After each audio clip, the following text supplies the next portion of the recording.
I'm just going to share my screen, guys. So just remember, like always, tonight, chuck your comments in the comments on the Facebook. Ask questions. I love questions. You can ask as many questions as you want. If I can't get to them all tonight, I'll just answer them at a different time. But tonight, I'm going to show you what I use to research and what resources, etc., that might come in handy for the old investor. So what we got here, where are we? Share my screen. Bear with me, guys. I'm not sure if this is going to work. I think it will. I think I did do a bit of a test. We don't need Facebook. Hang on. All right. So I just got to make sure everything comes up there. So basically what we do, right, is when I'm doing research, there's some stuff that everyone has access to that you can use to do this. So it's not difficult. So when we're looking at different areas, the first thing I do, I'll be honest with you, I just go to realestate.com.au. There's a few generic websites we can use. And with, say, for example, realestate.com.au, they've got a few different tabs. A lot of people don't utilize the full benefits of this basic, sorry, it's far from a basic site, but a free site. It's a free site for the consumer. The people who pay are the real estate agents themselves, so perfect. So you've got three tabs. You've got buy, of course, simple, rent, and sold. So at the end of the day, if you're looking at a property and you want to see the price comparing to, just go to buy, just put the area in. You've got to compare apples to apples, not apples to oranges. That's probably the biggest thing I see where people go wrong. Some estates can have different values, even if they're in the same suburb. And you will see different streets have that as well. So, and then of course, the biggest thing where people go wrong with rent is they might go and see a local real estate agent and they quote a rent of, I don't know, $600 a week, but the real rent's only $500 a week. The sales agent, in some cases, has no idea, and they're just telling you a rent just because it looks good on paper. If you choose that rent to the property value, of course. So if you want to buy the place for $550, you get $600 a week in rent. That looks okay. If it's only going to achieve $500 in rent, that looks terrible. So they're going to tell you $600. But the problem is the real factor when you take ownership on this property and try and rent the property, you're not going to get $600. You're only going to get $500, and it can sit there vacant for a month, costing you thousands of dollars. So rent research is very important. Just click on rent and say, for example, here, simply go rent. Let's just pick a random suburb. Let's look at Bonnells Bay as an example. And you'll see here what rent. So I normally will sort just with rentals, lowest to highest. And just because there might be properties lower than yours doesn't mean yours can't achieve a higher rent. You really got to look at the photos and also even drive past the property at the end of the day.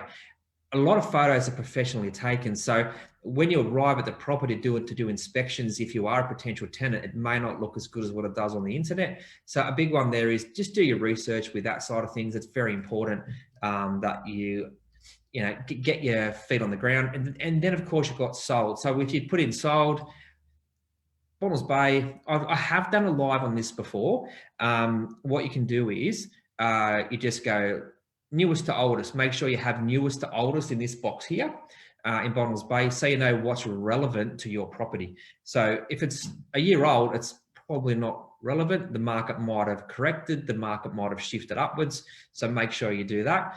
And if you're looking at a certain area, the biggest thing is create a login. So this section up here, you can create a login for yourself and you've got your saved properties, saved searches, everything in there. So say, for example, myself, if I'm doing a research on an area, like I just started a new area, I'm doing research now, I just hit save search, simple, that's it. Bonnells Bay, you can actually rename the search. So it could be whatever you want to put it as.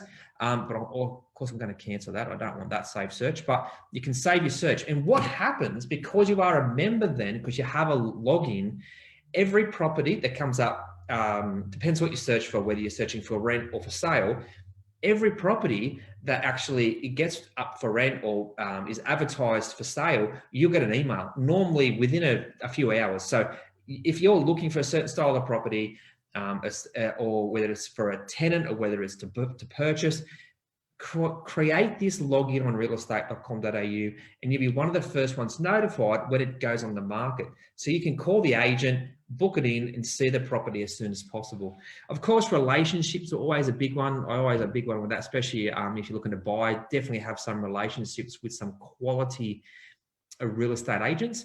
But yeah, just be careful there. There's some, like every industry, there's ones you don't want to deal with as well. So so that's simple. Realestate.com.au. You can look at what's for rent. You can look at what's sold. You can look at what's for sale. It's simple.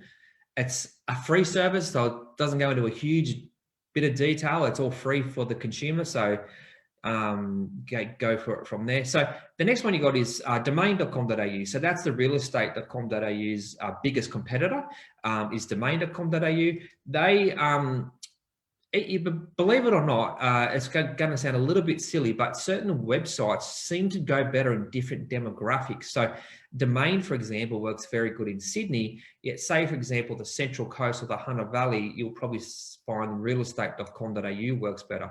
I'm sure the local real estate agents are fully aware of that, but that's just something there to consider. With Domain, what I like about Domain, if doing research, just as whack and gossip, is it comes this area here on the side. You can see it comes up with a median house price in Gosford for 3 beds, 4 beds, and also a median house price for units. So if you're looking for a certain unit, you can check what the median value is for the area, especially if it is an area that you are not regularly residing. That's always a hard one for you to do. So keep that in mind with Domain. They do have the median price, but just everything I'm showing you tonight, obviously it's all general information, which I'll continue to say, but it also is about, it's all about giving yourself data. Don't overload yourself with data.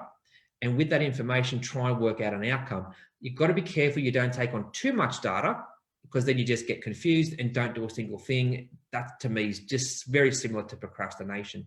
So look at the data and try and get a feel for what you feel for the area. And if you have any troubles, reach out to us.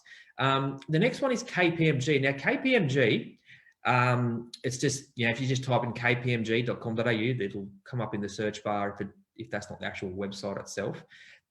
What these is, it used to be big on population movement. This was when I first started in the industry, but now it's got all different industries. It takes into consideration so many different industries and so much information. Now, I'm not going to go into too much detail on this actual website because it has that much information on it. You really need to know what you're looking for before you enter it. And I do believe a lot of people that buy and sell stocks use this as well, because it does show a lot of different information on industries, etc. So have a look, go through the KPMG. That might confuse you a little bit, but it's a good form. I always say every website I'm showing you here, subscribe to them. Put your details in, subscribe to every website. I know we get a ton of emails now, but I want you to subscribe to every website I'm showing you here, because that will give you some information and data coming through. It might not be relevant to you. If it becomes annoying, just unsubscribe to that website itself. Now, this next one, CoreLogic. Now, CoreLogic is a big website. Now, to get the best benefit from CoreLogic, you need to have a login. Now, this login will cost you money. This is a paid subscription, where the other couple are free. This is a paid subscription that you have to pay each month, but you have full access to a certain amount of councils in your area to be able to get a lot of past information. So with CoreLogic, the thing I like about this is per suburb, you can actually get a report, and it explains everything about the suburb. So they take the information, in most cases, from the most recent census that the government has done. And with that, they create a suburb profile. Now, a lot of these websites will create a suburb profile, but I do like the CoreLogic's suburb profile. And with CoreLogic, you can put in like a radius search. You can put in a 500 meters, 1 kilometer, 2 kilometers radius search from the property you would like to potentially purchase. And with that, you can ascertain or drive past some past sales to see if it's comparable to the property you want to buy. So as you'll see by this homepage, this is used by many different industries now. The property valuers use it, real estate use it. I know the real estate we have uses it. Our mortgage broking department uses it for valuations. It has so many tools in this one here. It's actually unbelievable with CoreLogic, but that one will cost you each month. That's not a free subscription. Some of the websites I'm showing you here are free, some are not. So I'll try and remember to actually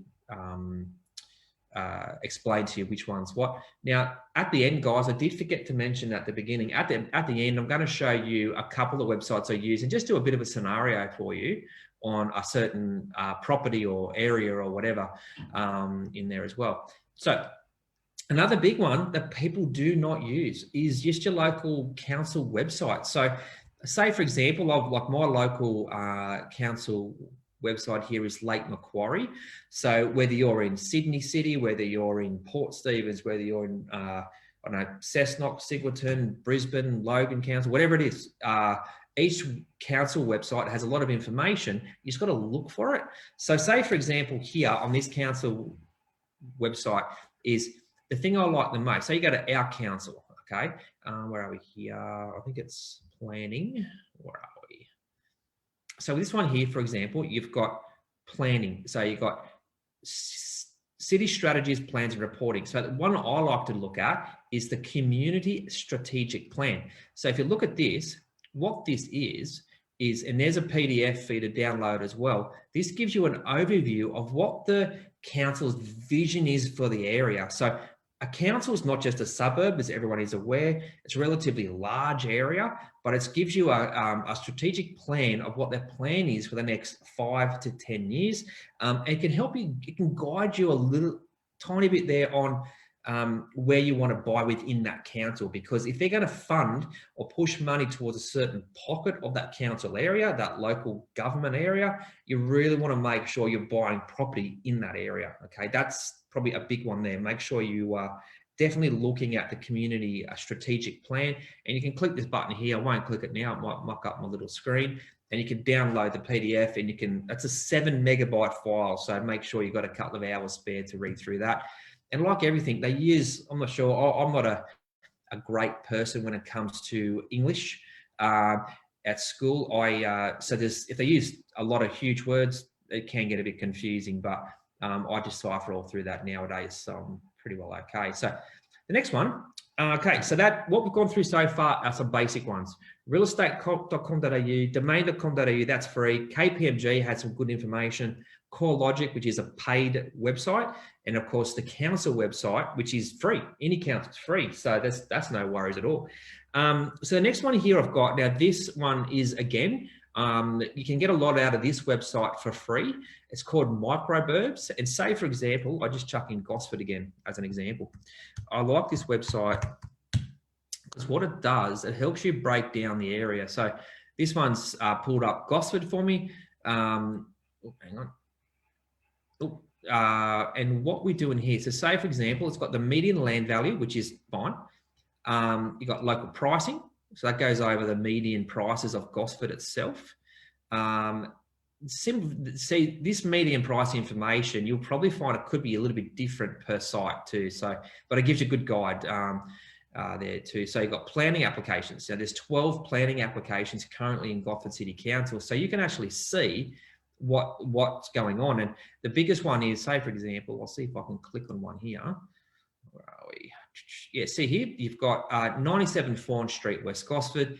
They've got a development proposal of stage 1, 42 units, and stage 2, 33 units. So this is obviously Gosford's got a lot of apartments in it. But if you were going to say buy the house next door to this, thinking that your neighbour's going to stay the same, you're able to see what's happening in the area. And the planning one's a big one, definitely a big one.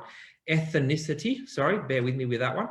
It actually breaks down religion, English only, if people speak different languages. So of course, in Sydney's suburbs where there's a bigger mix than say the Gosford Central Coast area, you'll see English only will be a lot different to what this is showing here. So you'll need to know that, because you need to know what the demand for the tenants are. And you may want to build, if you have to build a property, you might build the property a little bit different.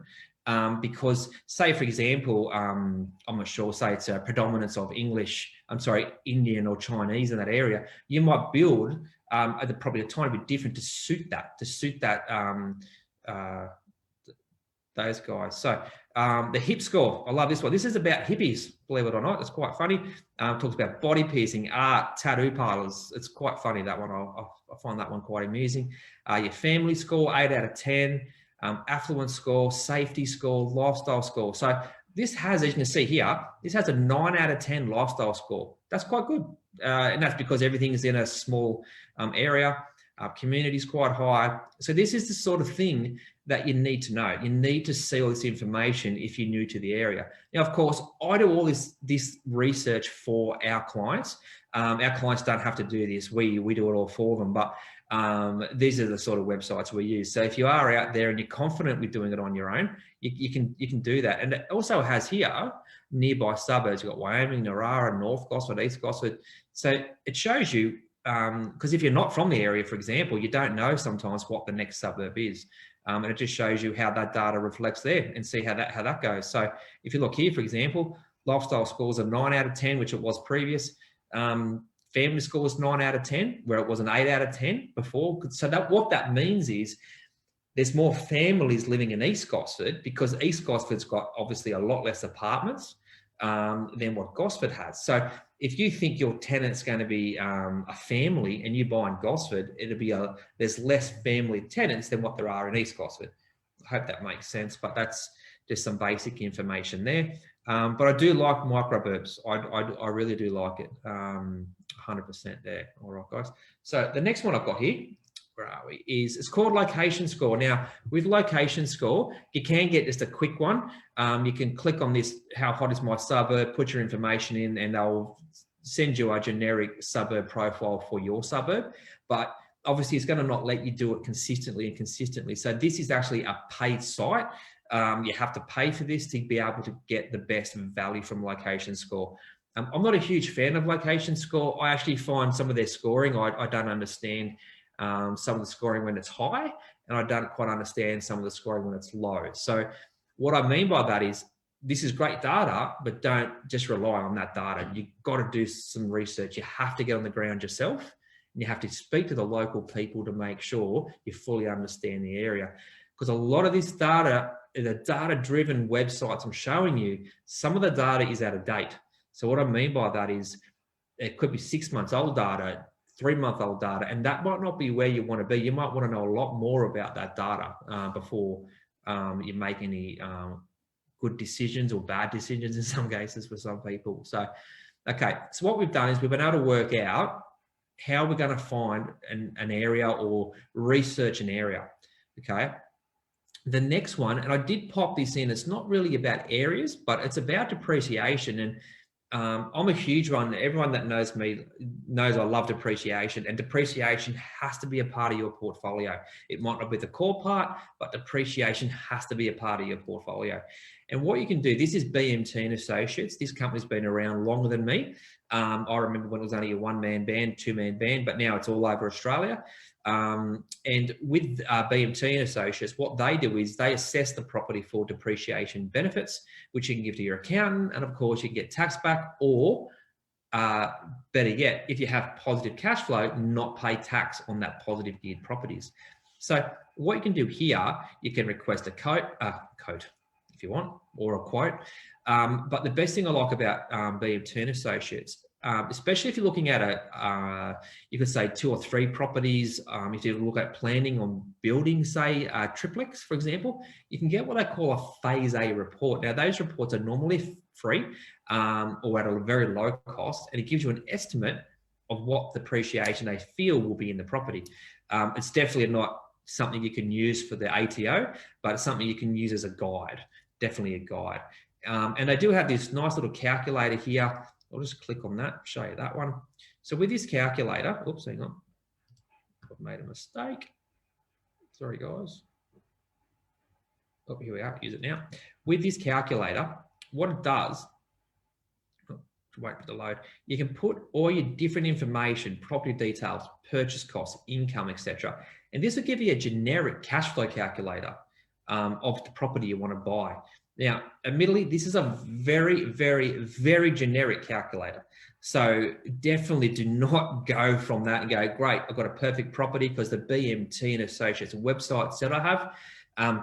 You really got to do more information than this, but this simple calculator might help you justify one purchase over another and just help you with the information you want to put together.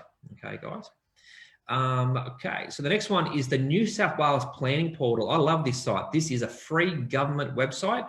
I'm going to come back to this one though, because I definitely want to, I'm going to show you an example with this one in a minute. So with the New South Wales Planning Portal, you just hit this one here, find the property, and you put the address in. It's actually that simple, and it gives you clarification on what you can do. So what I'll do is I'll come back to that one in a jiff. Bear with me 2 seconds. Oh, wrong. Another government website is called Six Maps. Now, Six Maps obviously uses Google Earth or whatever to be able to figure this one out. But Six Maps, what it does, if you put an address in up here, which I'm going to do for you later, it actually breaks down and just focuses in on that site. So if you need to see what's in the backyard or how much site access it might have, it gives you a bit of a guide, because why would you drive around to 100 houses when you can do all the research sitting here and create a shortlist? The older generation will know the old yellow pages ad, let your fingers do the walking. This is the same thing. Let your fingers do the searching. Do not get in your car and drive around like an idiot to begin with. Get your research done online and then go and visit the area or visit certain properties. It just might help you realize which open houses you might want to go to for that weekend, etc. All right, but this Six Maps is a free website. So you've got to understand it's a free site, the data will not be 100% up to date, and it might not be 100% correct.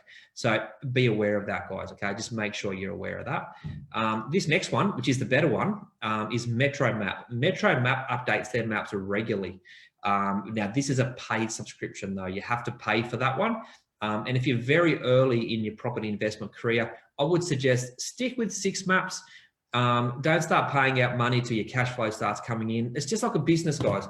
You don't start a business and start subscribing to every single thing you think you should have. You start your business, you start getting cash flow into it, and to make it happen. Because whether it's business or property, that's where people go wrong. One, they either take too much money out of their portfolio or business too early, or two, they start investing into the wrong things too early.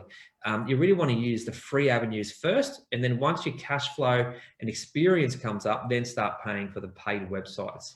All right. So I just wanted to have a quick run through one for you. So say here, I'm going to go back to realestate.com.au. Now, I did do this earlier. I'm not going to lie. This isn't just off the cuff. I wanted to make sure the property showed up. I wanted that showed up. So if we put in Newcastle region, anyone got any questions? No. Newcastle region, example. Now, what I'm doing here, I want to look for potential sites that I can subdivide. This is more for, you would say, the professional investor, these sites. So the professional investor wants to find a property that they can subdivide. So let's have a look at what's out there. But how do you narrow down the search? So a couple of different things that I do is, obviously I put in Newcastle, you might have seen there, Newcastle region, not Newcastle city. So Newcastle region is, to a certain degree, the entire Newcastle council area. And you might go a little bit outside that. And the next thing I do, what I'm looking for, like I mentioned before, is a block of land that might be subdividable. So with a price, you don't want to start too low, because it's just going to fill your feed, your news feed here, full of properties you don't want to see. So when I practiced this earlier, of course, I did $400,000. And then with a filter, realistically, most land needs to be around 1,000 square meters to be able to even think about subdividing it. So I always whack in minimum land size, 1,000 square meters. All right. So I'm going to update this. And you'll see here, I've got the price search lowest to highest. And it comes up with this first property. Now, this first property is already under offer, which is a positive sign for the seller here. And good old Jacob Hosking must have done his job properly. So this block of land is 1,012 square meters, and that's in Windale. Now, anyone who lives in Newcastle, this is no offense to Windale residents, knows that Windale, you know, it's a tough area. It's not the most glamorous area. But the thing is with the Windale, whether it's glamorous or not, you can still make money. Now, I'm just using Windale as an example. You can scroll down lower. You might be able to find something totally else. Do you know what I mean? But you've got to be careful. So this house here, sure, it's over 1,000 square meters, but as you can see, that land's all being used. You've got this one in Valentine, 1,500 meters. That looks pretty steep to deal with, but you know, you want to go out on site and have a look. Yeah, so it just breaks down property. So this one here in Tarot, for example, it's 1,100 square meters. I'm not sure. I think Taro's Port Stephen Council, and it's got a tiny house. That's one you would definitely look at with the information I'm going to show you in a sec. So our address here is 16 South Street, Windale. So what I do is I grab that address and then I pop it into. Come back here. Now, this is that New South Wales planning portal. So just whack that into Google. It'll come up with the site. I go find a property. What I'm going to do here is type the address in. It's this simple, 16 South Street. I think what street? Yep, there it is, Windale. And you'll see here, it's brought up the site for you. Now, what we do from here is to go, okay, this is fantastic. Now what? So I'm looking at subdividing this block. So I want to see, can I subdivide this block? It's over 1,000 meters. So that's the first good indicator. Secondly, minimum lot size. We want to check. So minimum lot size is 450 square meters. So if you've got a block of 1,000 and the house is positioned in the right area, you can subdivide it. So at least you know, so far we're ticking certain boxes. That makes me think, okay, let's look a bit further. Let's look a bit further. If this minimum lot size was, say, 600 square meters for this pocket, of course, you just delete, start again. We just let our fingers do the walking. Land zoning, R2, low density. Of course, then you can refer back, like I mentioned before, to that local council website, which would be Newcastle in this scenario. And you can read up what the R2 zoning means for Newcastle Council. Gives you a local environment plan. Got height of the building, so you got 8.5 meters. That's normally 2 stories, as long as the shadows don't affect anything around you. Local Aboriginal Land Council.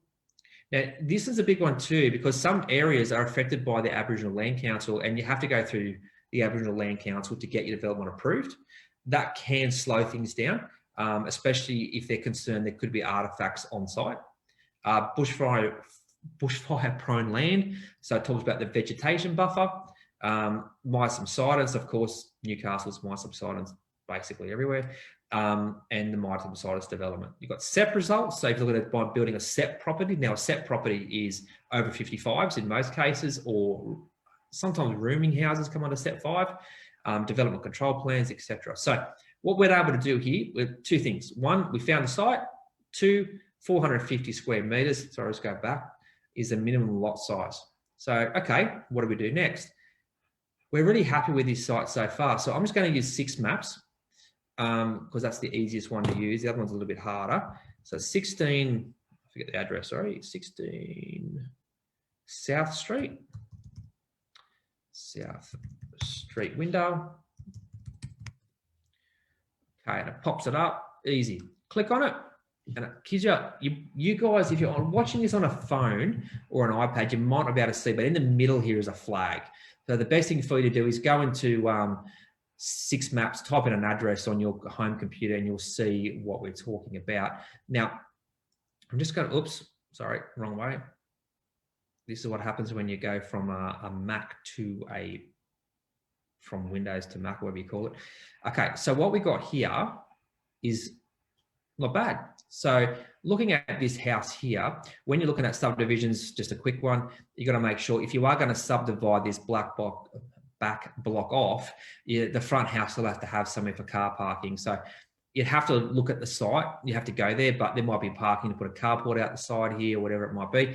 But what we want to do here is, okay, how much room have we got in this backyard? So let's go to this square meter tool. Easy. You just have to Oh, sorry guys, bear with me.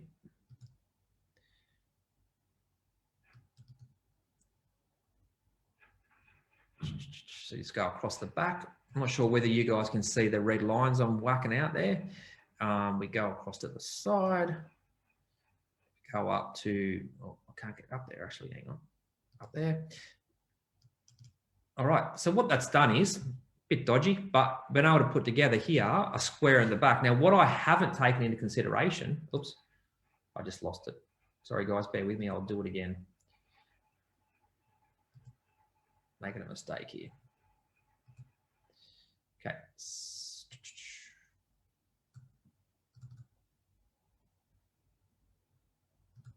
Bear with me, guys. I'm not a professional. I'm under pressure. You guys are watching. All right. So what we've been able to realize, it's a 496 square meter area, just approximately. And we haven't taken into consideration this corner area either. So that could be because there could be something involved that we've got to be careful. We can't use that corner area because there are a lot of trees through this back area here. So this could be a natural waterway that you can't build over. But that was 496 square meters. So that gives the front block at least 496 square meters. And there's two things we didn't consider. We have to be careful. We have to make sure the front block doesn't fall below 450 square meters. So in this area down the side here, when we put the driveway in, you may have to put it in as a right of carriageway over actually the back block owning this land. So the only issue with that, it will affect your resale price, not by much, but it will, because the back people won't like the fact they don't own this land, because the front people own the land, but they've got a right of carriageway. So right of carriageway in New South Wales basically means these people cannot block this driveway to the back people. And these people have permission to use that driveway along the way. So that can impact your resale. But if it's done correctly, you'll be okay, or just make the block 450 square meters out the front. But if you get the right private town planner, they'll make sure it goes through properly. Okay, so that's what we do there. Now, when looking at this site, I'm going to try and do this without losing everything. Oh, it's a daisy. I don't know whether you guys can see that. It's quite small even on my screen. One thing you notice here, there's a whole block of land next door. So you have the potential with options, for example, as a form of purchasing. Options, I love options, they're a form of property trading. You might be able to purchase all that land or some of that land. You might be able to purchase this backyard. So you have the potential here, and this is where people don't understand. I'm not sure if you've ever heard me discuss this, but boundary realignment is basically where you might buy 1 meter, you might buy 50 meters of your neighbor's backyard. And what that can do is it can put you into a different area where you may be able to subdivide this into more than one extra block. So if you bought the back off here or the back off here, off the neighbors around here, you may be able to put 2 blocks in. It's unbelievable how much you can pay. I saw that come out wrong, I suppose. It's unbelievable how much people accept for just their backyard. You might be able to buy a huge portion of this backyard for only 100, 150,000 or less, but it gives you the ability to really ramp up your return on investment for your property that you're doing. Especially, you find a lot when it's an older person that owns the property, they don't want the backyard anymore. So, and they want some cash. A lot of older, as we all know, the older generation, a lot of people who own their home are still on the pension and don't really have any money. So giving them $100,000 from the sale of their back of the house, they win, you win. Like I always say, it has to be a win-win situation for every single person involved, or it's not going to work out. You want to make sure that everyone benefits, or otherwise you're going to end up on a current affair, I guess.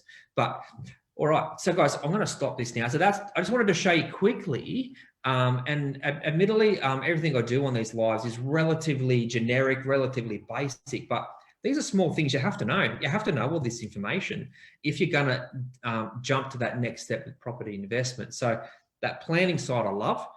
6 Maps is good. It's an easy one to log in. It's an easy one to get access to. You don't have to log in. But guys, yeah, I hope that was okay for you guys tonight. Do you have any questions actually? And like always, if you have questions, and do, whether you're watching this later, I find a lot of people watch these lives a bit later once the kids are in bed. Sorry, I can't do it any later than 7:30. Yeah, just pop a question in the comments, send us a question, or Jess will, if she can't do it now, she'll whack in later a 15-minute call link. So you can click that link, and in 15 minutes, I can just have a quick chat to you about what you're trying to do and sort of give you a bit of guidance from there. If we can help you or not, doesn't bother me. It's totally up to you guys. So Jess has popped that link in there. But guys, yeah, thanks again for watching. And if you don't have any questions, I'm going to go home and have my dinner. But if you have questions, reach out. We're always here. It's a property bloke. Our phone number too, people have said I don't have a phone number. So it's 1300 322 300. If you want to give us a call, but I'm always keen to catch up with everyone about property, guys. So have a good evening, and I look forward to chatting to you again next Tuesday. Oh, sorry, actually next Tuesday, I'm going to go into a bit of a deep dive on contracts. I'm going to talk about some contract terms and what to be wary of. I'm only going to base it around New South Wales contracts because different contracts have different terms, but I'll be able to, I'll probably discuss a little bit about other states at the same time, but I don't want to confuse everyone because some of the wording is very different. And I want to just go through a contract with you guys, especially because sometimes you have to move quick. Your solicitor might not be open. You might have to buy a property with a cooling off period, where in New South Wales, if you pay a deposit with a cooling off period, that deposit's not refundable. So you want to make sure you have a bit of knowledge about contracts, because on a Saturday, you don't have the opportunity to show your solicitor or conveyancer. But thanks again, guys. And well, hey, Leah, how are you? Thanks again, guys. And I look forward to chatting to you again soon. See you later.